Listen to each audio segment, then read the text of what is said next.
Bon, on est bien d'accord, le confinement, ça nous a amené plein de problèmes. Mais en même temps, moi, ça m'a appris un certain nombre de choses que je n'avais pas du tout pensé. J'étais persuadé que ce n'était pas une bonne idée de faire des séances de thérapie par téléphone ou par vidéo. Et non seulement j'ai remarqué que ça marchait très bien pour les séances individuelles, mais aussi pour les séances de groupe. Et pour moi, le travail de groupe est essentiel. Le travail thérapeutique de groupe, il est essentiel pour le moment. Essentiel parce que on est tellement renvoyé à soi-même, tellement renvoyé à une relation individuelle, que promouvoir le travail thérapeutique de groupe, ça amène plein de choses pour les participants. Ça leur permet de découvrir la solidarité qu'il peut y avoir au sein d'un groupe thérapeutique. Ça leur permet de se découvrir aidant pour les autres, etc. Ce qui fait que ça fait très longtemps que moi je soutiens le travail en psychodrame. Le psychodrame, c'est rejouer des scènes du passé avec les autres participants d'un groupe. Alors en général, on fait ça en présentiel, on fait ça dans une salle. Eh bien, ça marche aussi en Zoom. Je vais te montrer.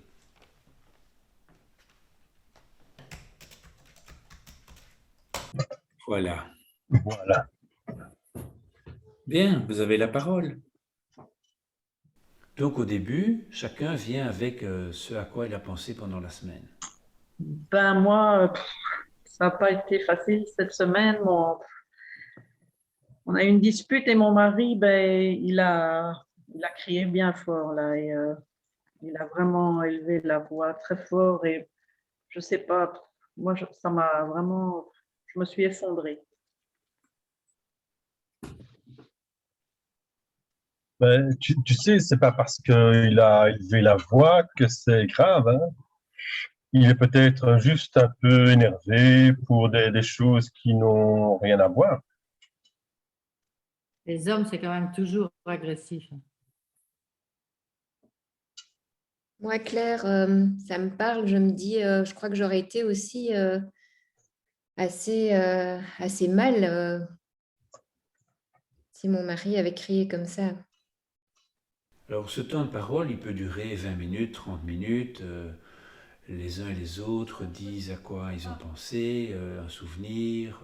Bah, en tout cas, je peux vous dire que la semaine dernière, avec tout ce que j'ai amené dans le groupe, bah, d'abord, je voulais vous remercier parce que vraiment, ça m'a vraiment aidé, hein. Ça m'a vraiment soulagée. Donc, je pense que c'est bien, Claire, que tu nous en parles. Tu as de la chance, toi, hein, parce que moi, je vois pas ce qui avance hein, depuis que je suis dans ce groupe. Et la discussion commence autour d'un thème.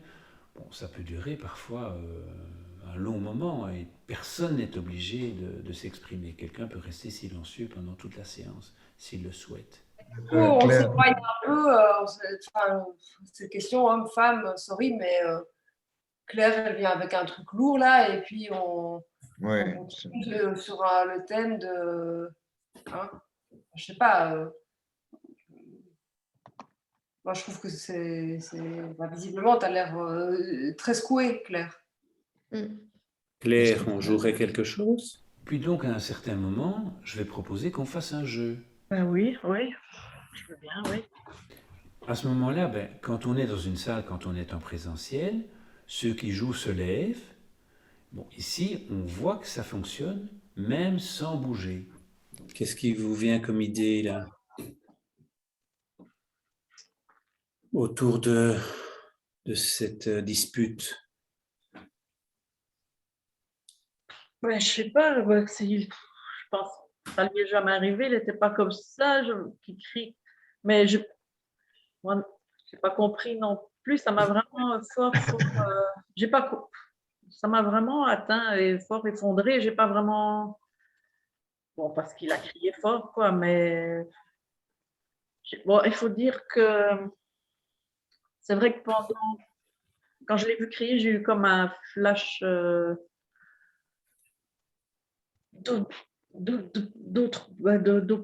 autrefois. Je sais pas, j'ai vu mon père quand même. J'ai vu mon père bah oui, puis il était très colérique, mon père, là. Et voilà, j'en m'a rappelé une fois que ça avait vraiment été loin quand même. Très colérique, c'est-à-dire.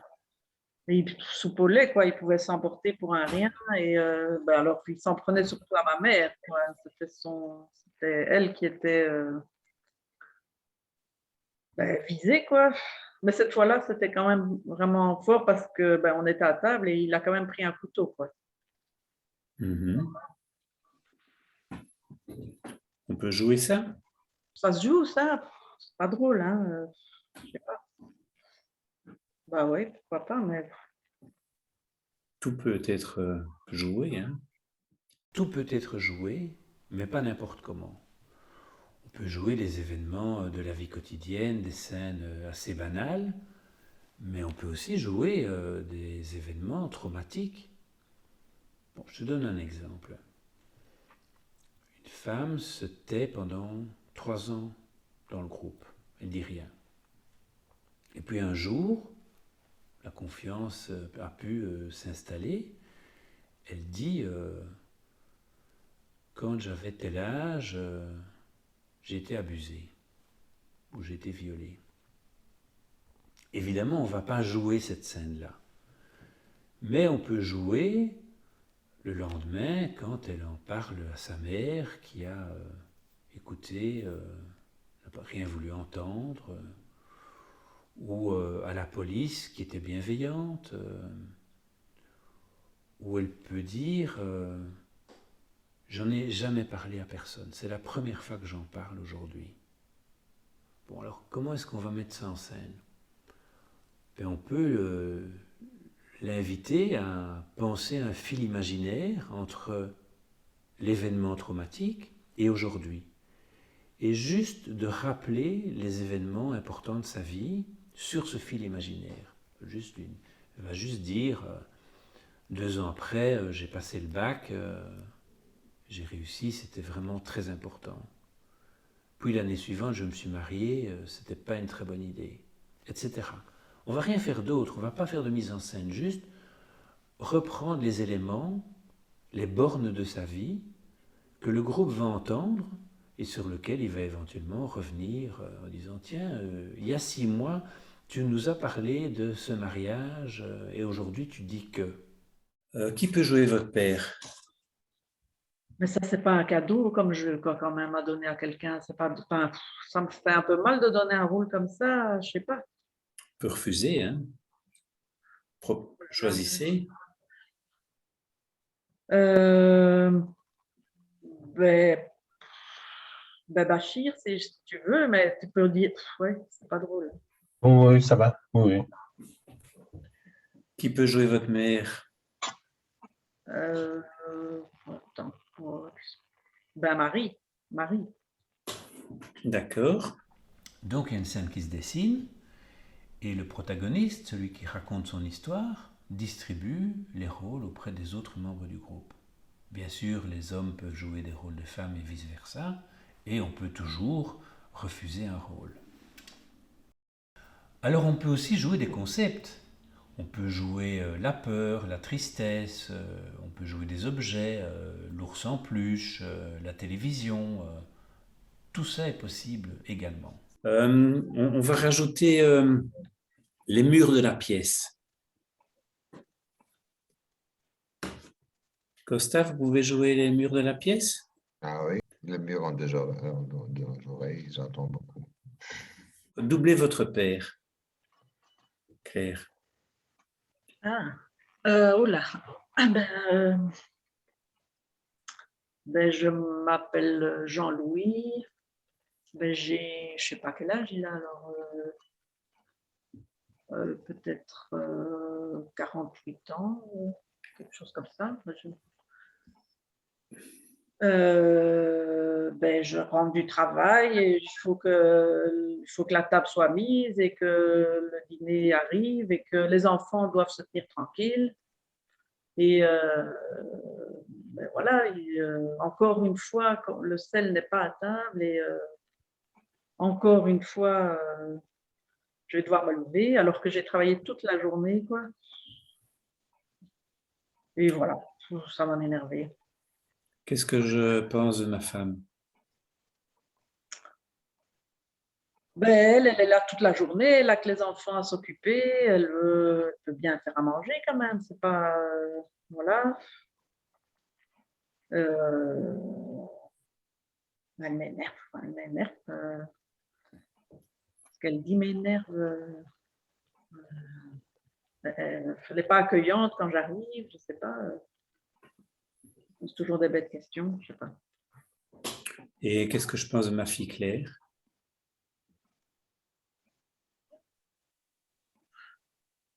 Ben,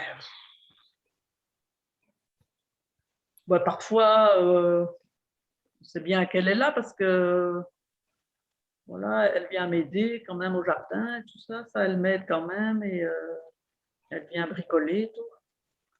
Elle est petite quoi, mais bon,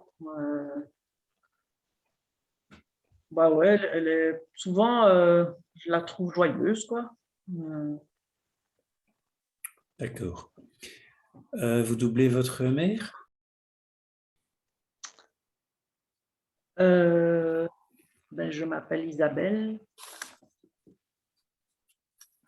Ben, qu'est-ce que je fais ici? C'est pas la vie que j'avais voulu. Par les doublages, chacun est aidé à rentrer dans son rôle et reçoit en même temps des informations sur la scène du jeu. Bien, jouons.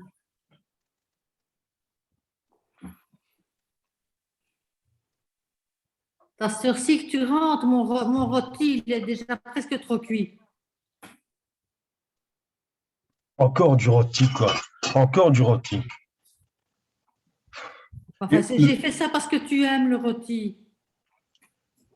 Oui, mais attends, mais tu le prépares toujours de la même manière, quoi. C'est les rôtis avec les champignons, de la béarnaise et des frites, quoi. Tu veux pas un peu changer? Ah, Il a papa, épousé une tu sais quoi? cuisinière. Hein. Aujourd'hui, on a parlé du foot. Tu vois, il y a ce tournoi-là. Le tournoi qui est prévu, tu vois, qu'on fait chaque année avec toutes Oui, les oui, écoles. oui, oui, oui, oui, oui. Tu viendrais avec moi? Je vais voir, je vais voir. Je vais voir dans mon planning si c'est possible. Alors, Ça passe oui. comme ça, Claire. Un petit peu, oui, sauf que peut-être ma mère, elle oserait jamais dire ça comme ça. Bon. Changez de rôle avec votre mère. Alors, ce qui est important, c'est de vérifier qu'il y a une correspondance entre le jeu et le souvenir. Si ça ne correspond pas, on va faire un changement de rôle. Alors, le changement de rôle permet aussi à celui qui a raconté son histoire de voir l'histoire d'un autre point de vue. Claire joue Isabelle et Ouais. Bachir joue Jean-Louis et Jean-Louis dit à sa femme, je vous donne la parole, allez-y. Isabelle, tu sais bien, quoi. Le rôti, oui, d'accord, j'aime bien, mais quand même, quoi. C'est tout le temps, avec des champignons, de la béarnaise, des frites. Je sais pas si tu veux pas changer, quoi, une fois. Maman, moi j'adore tes frites et tes champignons. Claire, Claire, je peux venir près de toi? Alors en cours de jeu, ça peut aussi arriver que le thérapeute double un participant. Ici par exemple, Marie ne réagit pas et je pourrais aller derrière elle en présentiel ou ici juste faire un doublage en disant Claire, viens t'asseoir sur mes genoux, mais je préfère ne rien faire, je ne bouge pas, on verra bien ce qui va se passer par la suite. Claire, j'ai fait pipi. Chut, on va pas énerver papa, tout va bien. On va parler d'autres choses et puis voilà, des choses chouettes et voilà, le tournoi. Et puis, Tu papa, peux sortir de cas pour aller changer la culotte de Sophie, elle a fait pipi. Rechangez de rôle, reprenez votre rôle, Claire. Marie, vous êtes de nouveau dans le rôle d'Isabelle.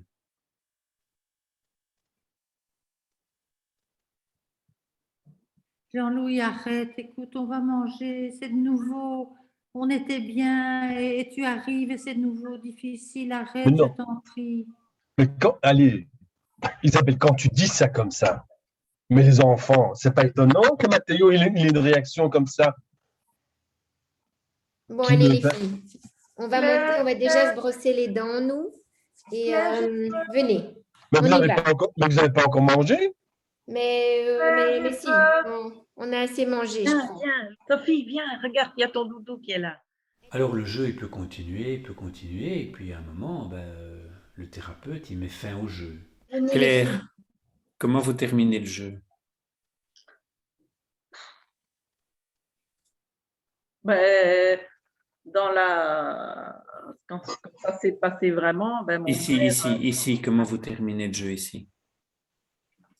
ben, au secours, quoi. Je sais pas. Au secours. Hmm. D'accord, on s'arrête là. Qu'est-ce que chacun a vécu? Alors dans un premier tour de parole, chacun va juste exprimer ce qu'il a vécu dans le rôle du personnage. Moi, je trouvais ça affreux que c'était ma grande fille qui s'occupait de ma petite fille et pas moi. J'étais tellement prise dans ce qui se passait avec mon mari que ma petite Sophie, elle ne se tourne pas vers moi, elle se tourne vers sa grande sœur. Ben, moi, au début, je sentais que le volcan pouvait arriver, alors j'essayais de détourner l'attention. Mais à un moment donné, j'avais l'impression que de toute façon, ça servait à rien. J'avais envie d'emmener mes deux sœurs, de les exfiltrer. Et à un moment donné, j'entends, même si au début j'étais un peu inquiet pour ma mère, et en même temps, à un moment donné, je l'entends même plus, quoi. Je les entends plus. Ils sont là dans cette espèce d'orage continu où j'arrive plus à faire quoi que ce soit, quoi. Je suis un peu comme ça, un peu en panne. Je me sens tiraillée en fait, parce que j'ai juste envie de me lever et de partir, mais je me tracasse pour mes sœurs. Ben, moi, j'étais terrifiée.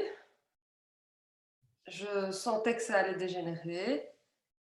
Et surtout quand on a parlé de problèmes que j'avais à l'école. Parce que je savais que mon père dans le jeu allait en vouloir à ma mère. Et là, c'était bizarre parce que à la fois j'avais peur pour ma mère et en même temps, bah, c'est vrai qu'elle fait rien. Comme si, je sais pas, le sentiment que voilà qu'elle me protège pas et à l'école non plus. Enfin, je pensais à des choses comme ça. Et dans le fond, ma seule consolation, c'est ma grande sœur, quoi. Moi, en fait, je me sens pas accueilli du tout.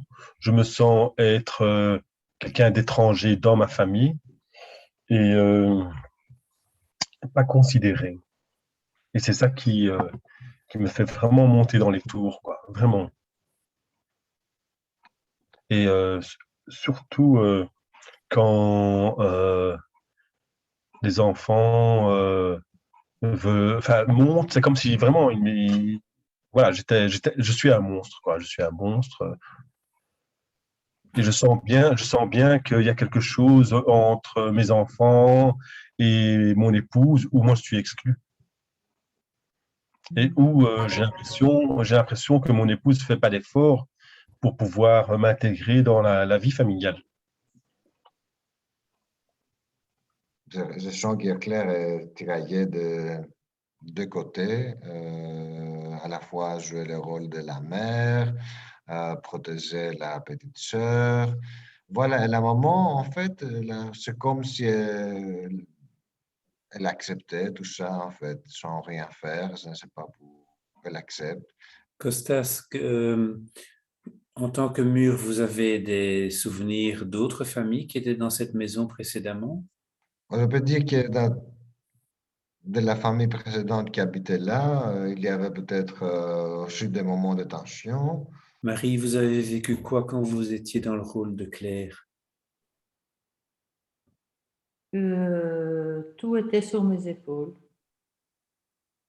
D'accord. Claire, vous en êtes où après ce jeu? Ouais, quand même, je ne m'attendais pas à retourner là-bas à faire jouer. C'est un peu. Oui, ça fait beaucoup de choses, quoi. Mais du coup,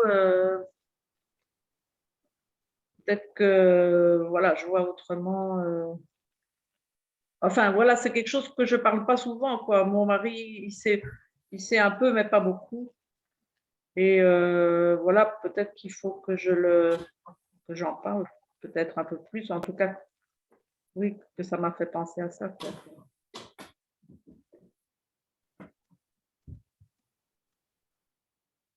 Et vous avez le sentiment d'être dans d'autres situations, à prendre tout sur les épaules? Ben, maintenant, peut- peut-être bien, oui, peut-être quand même, mais je ne me rends pas compte. Je me rends pas compte. Mais peut-être, il faudrait que je... Oui.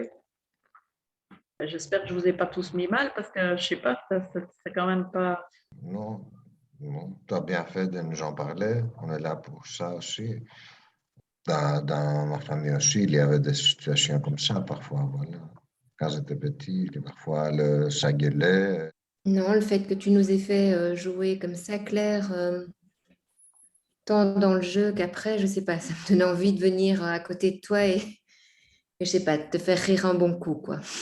Et moi, c'est bizarre parce que je me disais que, je disais tout à l'heure que je ne sens pas très bien ce qui avance dans ce groupe. Je continue à le penser, mais c'est drôle parce que ce jeu, je me sens maintenant beaucoup plus appartenir à ce groupe. J'ai l'impression d'être beaucoup plus en contact avec tout le monde.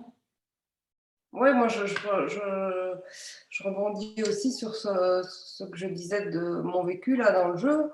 Claire, bon, alors, je ne sais pas quelle était la condition de ta maman. Est-ce qu'elle était, entre guillemets, obligée d'accepter ça ou est-ce qu'elle aurait pu se séparer, partir avec vous et arrêter cette violence?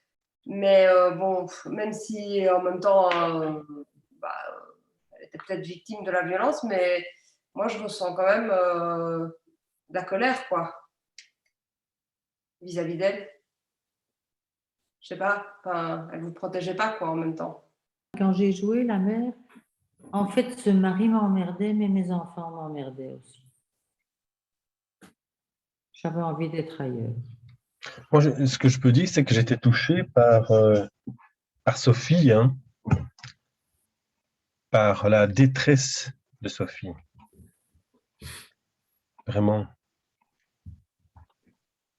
Et j'avais envie, alors je me disais, est-ce que vraiment le papa, Jean-Louis, pouvait être comme ça, pouvoir aller vers Sophie et la prendre, mais je ne me suis pas autorisé parce que je sentais que c'était un autre homme que celui-là.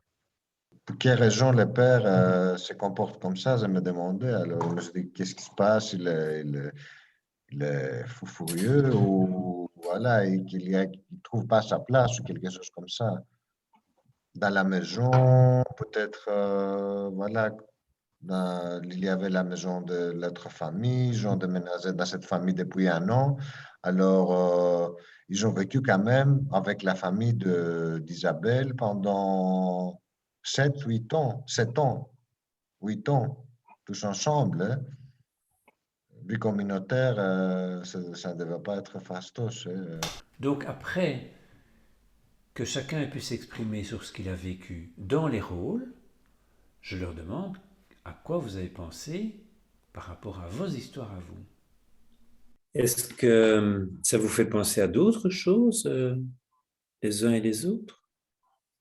Moi, oui, il y a des échos personnels. Il y a des échos personnels, parce que mon papa était quelqu'un de sévère. Hein. Alors, c'est vrai, quand Claire expliquait un peu ce qu'elle vivait,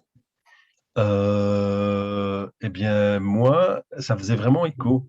Le fait que quand mon père n'était pas là, c'était vraiment les souris dansaient, quoi. C'était la joie, tout ça. Et dès que mon père était là, hop, toutes les souris.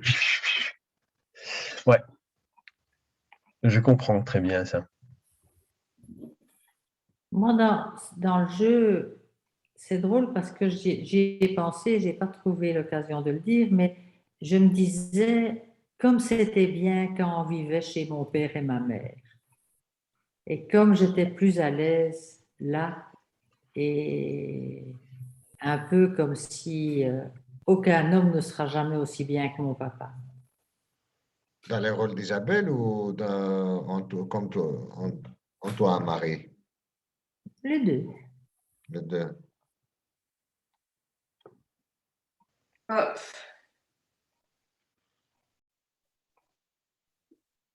je sais pas trop, mais comme comme vous le savez, euh, le souci pour moi, c'était d'être fille unique. Alors, ouais. Et puis toujours l'impression d'être de trop par rapport à mes parents, qui s'entendaient très bien en fait, et leur couple passait avant tout. Du coup, ouais, voilà, voilà, je pensais à ça.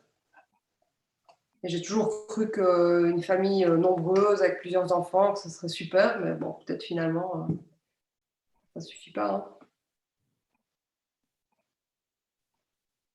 Avec mon père, on était assez éloignés. Alors parfois, c'était dur. C'était dur avec lui parfois. Alors une fois, quand j'avais 14 ans, il a voulu me frapper une fois. Alors là, j'ai réagi, j'ai lui tenu la main. Euh, Là, j'avais pensé que je pouvais m'en réagir ou quelque chose comme ça. Mais finalement, voilà, je suis parti comme ça. Moi, la détresse de Sophie dans le jeu, ça faisait un peu écho par rapport à mon grand frère. Euh, il y a toute cette période dont j'ai parfois un peu parlé, où il a été fort harcelé. Et donc, voilà, ça me replongeait un peu là-dedans.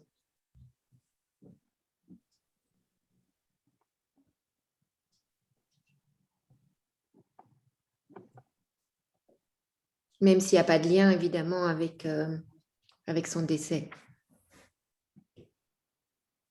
Mais vous y pensez. Hum,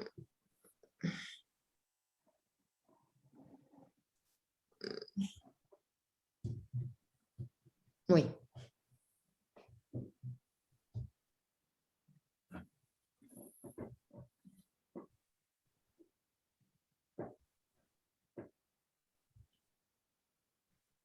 Anaïs, on peut faire un jeu autour de ça?